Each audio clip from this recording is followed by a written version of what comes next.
Yo YouTube, what's crackalackajackasmacin? It's Waffleman with a video, and let's talk about these attribute boosts, man. First of all, let's discredit all the naysayers and the haters, man, that like to call attribute boost cheese. Really? Are you serious, man? So we had all these 97, 98 overall players running around 2K before they actually patched it, and y'all niggas weren't saying anything about that. People still using park guards and stuff like that. Niggas using all type of the same dribble moves now because they're finding out what's cheese and what's not cheese. You see all those stretch bigs and sharpshooters on the park using that L2 stuff in the post behind the 3-point line. Oh yeah. But I don't have a problem with none of that, man. Do whatever you got to do to win.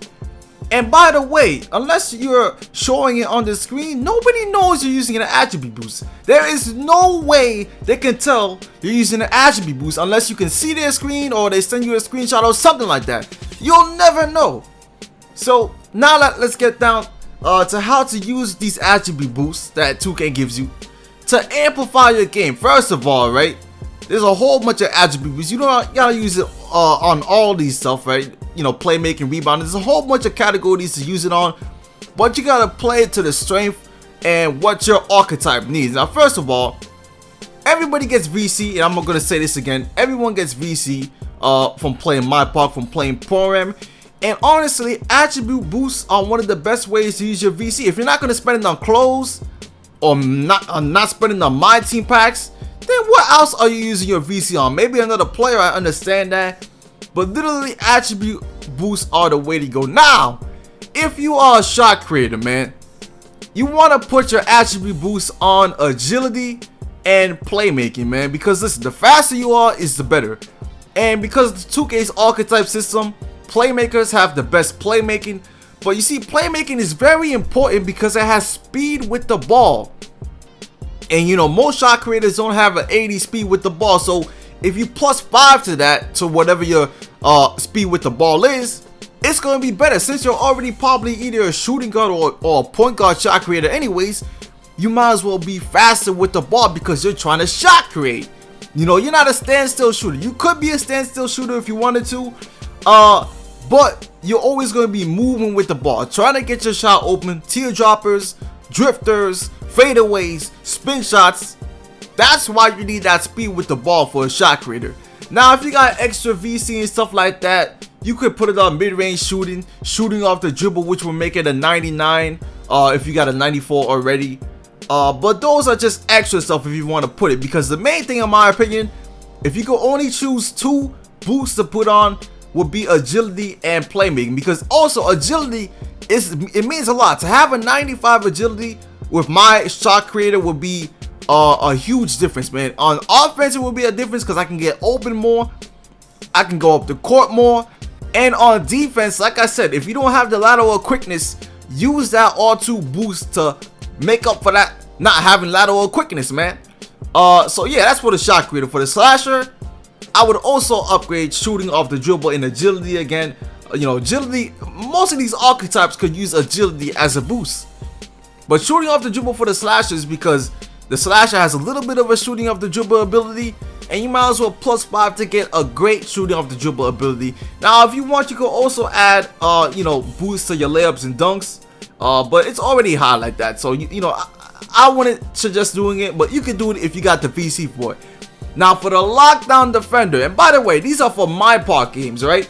Because for Pro-Am games, if you're playing walk-on Pro-Am, honestly, you could put 2, 3, or 4 attribute boosts, because depending on if you win the game or even if you lose the game, you still get a good amount of VC for Pro-Am. So you could be using boosts every single time.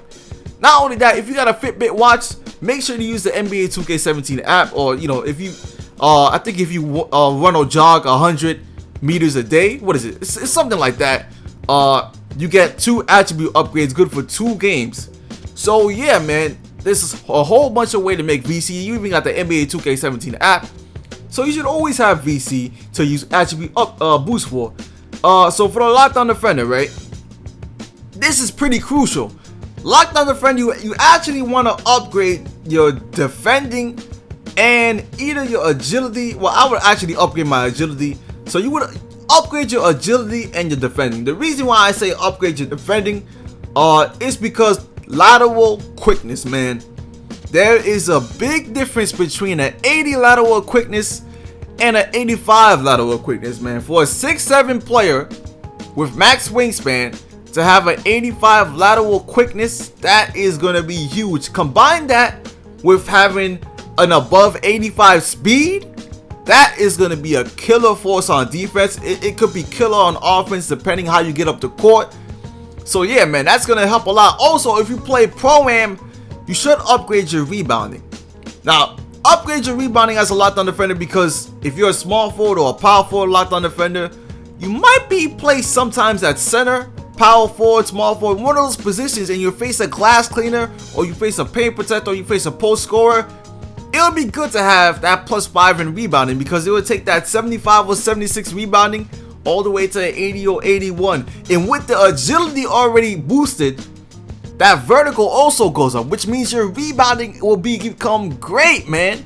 For a 6'7" player, your rebounding will become actually way better, because you're able to get higher than that power forward or center that you're facing, and also your rebounding is still good. So that's why you want to upgrade your rebounding if you're playing Pro-Am. And also, if you want, you could actually upgrade your strength, because I mean, you're already way stronger than players, but you know, why not be a little bit stronger? If you're not up to the 84 strength yet and you're at a 79 strength, boost it up +5 and get that 84 strength. Now for the post scorer, right? If you got a good shot for your post scorer, then you can actually get your mid-range above an 80. So for me, if I +5 to my post scorer mid-range shot, it's gonna be an 84, man. A big difference between the 79 and the 84. Also, rebounding again is key, because you know, some post scorers will get out rebounded by glass cleaners, but if you got that extra rebounding, it can't hurt to help, man. So for the playmaker, I haven't made a playmaker, I haven't used a playmaker, but I would say upgrade your playmaking, because 99 playmaking speed with the ball, like 99 speed with the ball guy, that just sounds cheese as hell, man. Also, since playmakers have a mid-range shot and a 3-point shot, you could upgrade those as well.